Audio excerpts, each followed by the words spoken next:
السلام عليكم ورحمة الله وبركاته. أهلا بيكم في قناة محمد صالح التعليمية. النهاردة إن شاء الله معانا درس جديد مهم جدا بنستخدمه في برنامج الإكسل، وهو يعتبر من أهم التطبيقات اللي هنستخدمها في الإكسل. تخيل معايا عندك بيانات مهمة، أرقام بالمئات أو بالآلاف، بس مهما قعدت تبص فيها مش هتشوف الصورة الكبيرة. السر مش في الأرقام نفسها، السر في إزاي بتعرضها. في الحلقة دي من إكسل هنكتشف مع بعض قوة التشارتس، الأداة التي بتحول الجداول الجامدة لقصص واضحة، وبتخلي أي مدير يقتنع وأي عميل يفهم وأي قرار يتاخد بثقة. هنشوف أنواع الرسومات البيانية المختلفة ونختار الأنسب لينا. عندك أنواع كتيرة منها زي الكولومز، زي اللاين، زي الباي، زي الكومبو تشارتس. هنجمع دي كلها في رسم واحد في شيت إكسل واحد. وركز معايا في الحلقة دي، لأن الحلقة دي هتخليك بعد كده تتعامل مع البيانات مش زي قبل كده. فيلا بينا نبدأ حلقتنا اليوم. أنا أول حاجة كده عملت لكم جدول بسيط هنبدأ فيه إن شاء الله. نعرض إزاي نستخدم التشارتس فيها بطريقة سهلة ومبسطة بإذن الله. الجدول دوت بيتكلم عن مبيعات في خلال الشهور.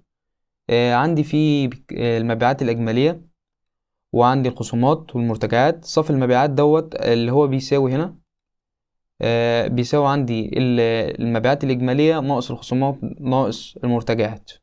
تمام. يلا بينا كده نبدأ. أول حاجة إزاي إن أنا هنا أضيف التشارتس بتاعتي. ماشي. هاجي هنا من قائمة اختار اول حاجة احدد بس الشرط كامل. هعمل ايه؟ كنترول اول، بيقوم هو محدد لي الجدول كامل. هاجي هنا من انسيرت وادوس عليها، وادوس هنا ايه، وادوس هنا عندي اختار الشرط اللي انا عايزه. وفي هنا ميزة ان هو يقدر يعمل لي recommended charts زي كده مثلا. وانا اختار منها، بس احنا هنحدد هنا بنفسنا. فنيجي نقف هنا على اول واحدة ديت. عندك هنا charts 2D 3D وهكذا. طيب، الميزة كمان هنا عندك ان انت مش لازم تدوس على التشارتس وتقعد تبدل كل شوية. لا، انت هنا جاست ان انت بتفوكس على او تعمل هافر على الشكل نفسه، فهو بيعمل لك بريفيو ليه كده اهوت، ووري لك شكله. انا هو بقلب هو بين الاشكال، اختار الشكل اللي يناسبني. عندك 3 دي منه. تمام. عندك البارز منه اهي. اختار الشكل اللي يعجبك. انا هختار الشكل السيمبل البسيط بتاعنا. هختار اول جدول كده في 2D. طيب ماشي. ازاي بحركه؟ وبقف كده عليه، بعمل كده كليك شمال كده تقيل عليه كده، واقف كده واحرك كده اهوت. لا، واحركه في المكان اللي انا عايزه. تمام. اول حاجه الجدول ده اتعامل معاه ازاي، او ايه هو المكتوب فيه؟ هو هنا بيعرض لي الداتا اللي انا دخلتها له جوه. عرض لي هنا الشهور اهيت، يناير فبراير لحد شهر يونيو. عرض لي هنا الحاجات التانية اللي انا بقيم على اساسها المبيعات الاجماليه، الخصومات، المنتجات، وهكذا. وهنا في الواي اكسس عامل لي هنا الفاليو نفسها. طيب، نفهم كده اول حاجه الشارت ده بيتكون من ايه.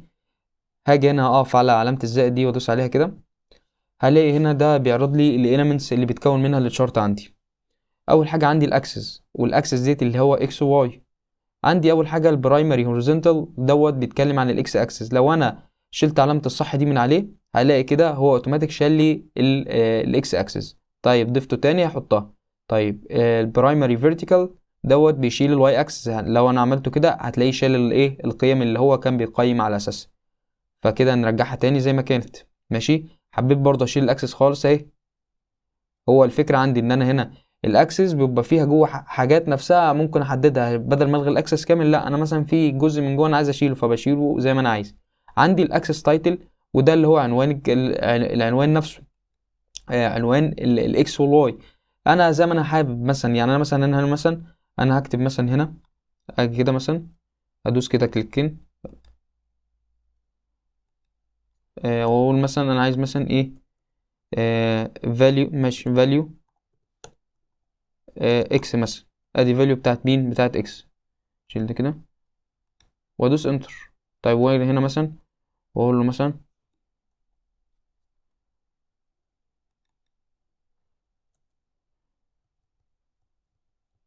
الغي كده دي، واقول له مثلا values بتاعت واي مثلا.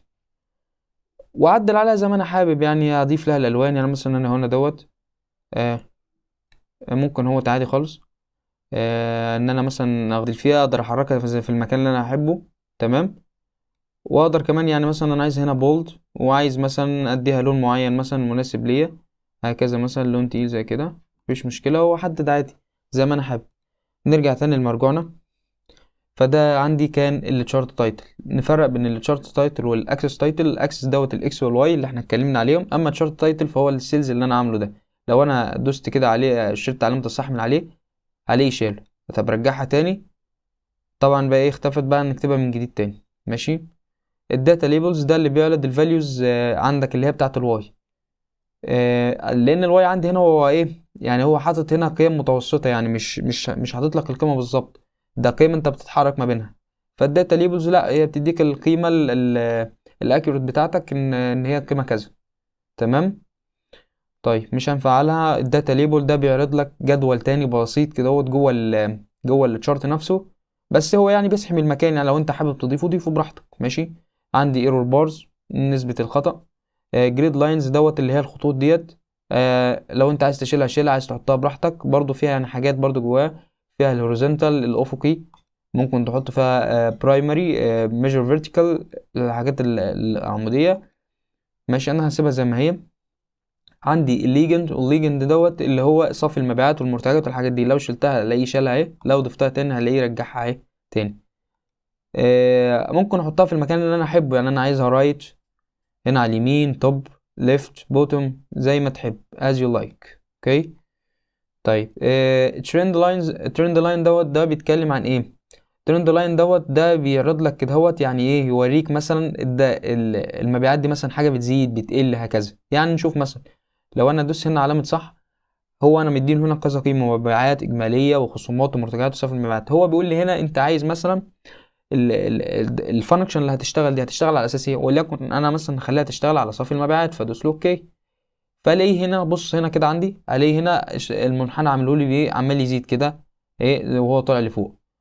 ممكن برضو انا عندي احدد له نوع الفانكشن نفسه. لو انا عايزها خطيه linear exponential مثلا، الناس اللي بتحب الارقام والداله الاسيه، لو عملناها كده وكتبنا صافي المبيعات، ماشي، فاعملها لي كده بالشكل ده، دي داله اسيه وهكذا. فانت زي ما انت تحب، يعني انت مثلا زي ما احنا عندنا هنا شهور مثلا، فاحنا عايزين نشوف يعني ايه هي بتكسب ولا بتخسر، يعني على حسب الشهور. ماشي. دي بتوضح لي الموضوع ده مثلا، وهكذا. تمام.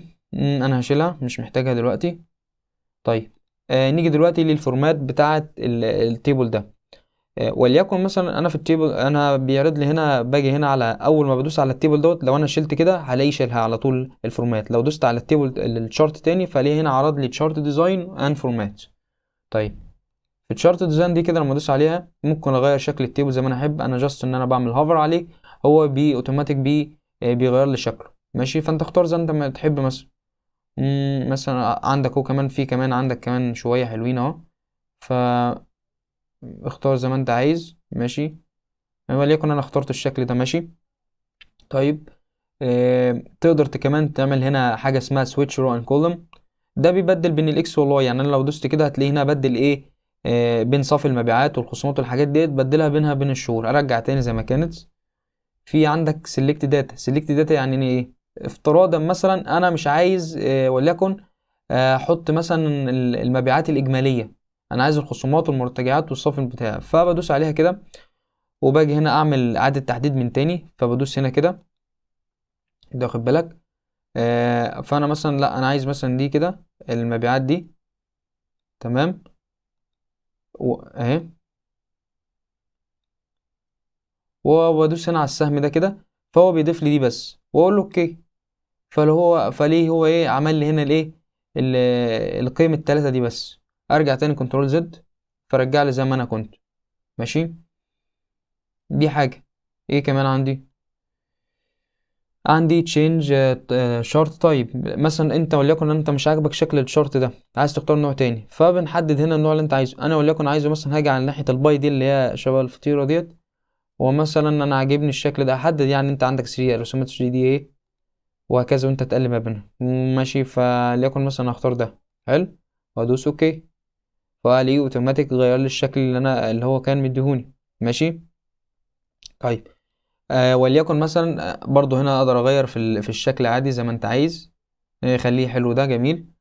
ماشي. بيعرض لك هنا النسبة المئوية. ممكن ان انت هنا مثلا انا عايز مثلا نسبة واحد معين مثلا، يعني انا مش عايزهم يعرض هو المبيعات بتاعت الشهور كلها، انا عايز مثلا وليكن انا عايز مثلا شهر ابريل. فادوس هنا على تشارت فلتر، ولما ادوس على تشارت فلتر ابدا مثلا احدد انا وليكن مثلا انا مثلا هشيل سيلكت اول دي واختار مثلا وليكن شهر ابريل وادوس له ابلاي. ماشي. فلاقيه هنا عرض لي شهر ابريل بس، انت واخد بالك، وهكذا. قال لك الفاليو هو لما اعمل هافر عليها 34,000. ماشي. دي حاجة. تمام. فنرجع تاني مثلا كده ونقول ابلاي، برجعهم زي ما كانوا تاني. طيب كمان برضو عندي قصة المبيعات الإجمالية. يعني هو هنا عاملها لي بالنسبة للمبيعات الإجمالية، أنا مثلا وليكن عايزها بالنسبة للخصومات، فادوس لوك ابلاي، فليه هنا غير الشارت تايتل، خلاه مثلا من ناحية الايه الخصومات. اوكي. طيب وهكذا. انت بتغير هنا على حسب الشكل اللي انت عايزه. في عندك كمان مور تشارت مثلا، مور تشارت يجيب تشارتات من شيت تانية، وهكذا زي ما انت عايز، يعني انت بتضيف من مكان تاني. ماشي. نيجي برضو في الفورمات ديت، تقدر برضو تغير من الشكل. يعني انت مثلا نيجي هنا من الحاجات دي مثلا، اهو بتلاقيه بيغير لك على طول على شكل الشارت نفسه. عندك هنا حاجات كتير، مثلا بتغير هنا الخلفية وهكذا. مثلا عجبتني الخلفية دي فبدوس كده. تقدر تعمل ايه تاني؟ في عندك من شارت ديزاين حاجة اسمها تشينج كولر، تقدر تغير اللون اللي هما بيتعاملوا بيه. مثلا اللون ده عاجبني فغيره وهكذا. ماشي. كمان عندك هنا من علامة القلم ديت برضو تقدر تغير انت هنا زي ما انت ايه عايز، تختار برضو الكالرز اللي انت عايزها هنا من هنا مثلا، مثلا هذه وهكذا. تقدر تعمل حاجات كتير أوي، وتقدر تكستمايز التشارت زي على مزاجك كده زي ما انت تكون عايز، وتخليه مناسب زي ما انت عايز وزي ما تحب كده، بحيث ان يكون بالنسبة لك سهل ان انت تعرف تقراه وان انت تعرف تشكله بسهولة وتطلع منه افضل نتيجة، ويسهل عليك حاجات كتيرة في شغلك. بس دي كان حلقتنا النهاردة عن ازاي ان انا استخدم التشارت بطريقة احترافية، وازاي ان الموضوع بسيط جدا. يعني احنا الموضوع ما خدش مننا وقت، الموضوع سهل جدا. محتاجك بعد ما تخلص الحلقة ان شاء الله تطبق بايدك، وان شاء الله الموضوع يكون سهل وبسيط جدا. وتبدأ بعد كده ان انت يعني تضيفه لحياتك اليومية. يعني مثلا ايه، انت بتعمل في ساعات مذاكرة مثلا، بتقسم مواد مثلا بتذاكر ما بينها، مثلا عايز تعرف مثلا المادة دي بتاخد وقت قد ايه، تعملهم كده مثلا جدول المذاكرة بتاعك، وتبدأ تشوف مثلا جبت النتيجة بتاعتك وعايز تشوف النسبة المئوية كام، بتعملها بالجدول ده كده، وبيكون شكلها جميل وسيمبل كده. وبتديك شكل جمالي وهكذا. ما تنساش لو أعجبك الحلقة بتاعتنا تدعمنا بلايك وشير كومنت وسبسكرايب. والسلام عليكم ورحمة الله وبركاته.